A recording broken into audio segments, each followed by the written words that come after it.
আসছেন বাংলাদেশ জাতীয়তাবাদী দল আমাদের প্রাণ ভমরা বিএনপি চেয়ারপারসন দেশনেত্রী বেগম খালেদা জিয়ার সম্মানিত উপদেষ্টা ব্যারিস্টার আব্দুল সালাম।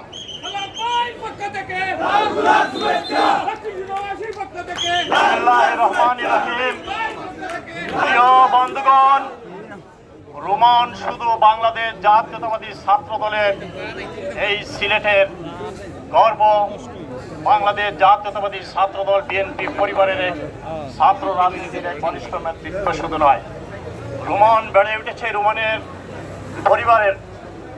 রোমানের বাবা জনাব বিশিষ্ট শিক্ষানুরাগী এবং একটি ঐতিহ্যবাহী পরিবার দক্ষিণ সুরমার জালালপুরের জনাব মরহুম শফিকুর রহমান শিকদার ছিলেন একজন বিশিষ্ট ব্যক্তি, একজন বিশিষ্ট সমাজসেবক, শিক্ষানুরাগী।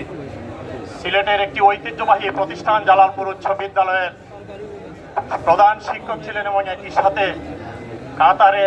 কাতার সরকারের সাবেক একজন বিশিষ্ট কর্মকর্তা ছিলেন। আজকে এই উপস্থিতির মধ্য দিয়ে রোমনের আমরা আশা করি, আজকে আমরা প্রত্যাশা করি রোমনের স্বদেশ প্রত্যাবর্তন হবে।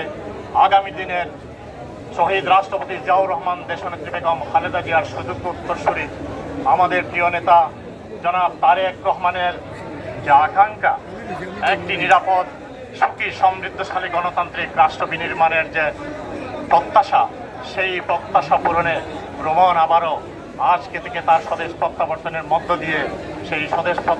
মধ্য দিয়ে বাংলাদেশ এগিয়ে যাবে। তারেক রহমানের নেতৃত্বে গণতন্ত্র, ন্যায় বিচার, সুশাসন ফিরে আসবে এবং বাংলাদেশ এগিয়ে যাবে, এই প্রত্যাশা ব্যক্ত রেখে আমি আমার বক্তব্য শেষ করছি। রোমান আসলে আমার একজন কাজিনও আমার মামাতো ভাই। ধন্যবাদ সবাইকে। সালাম।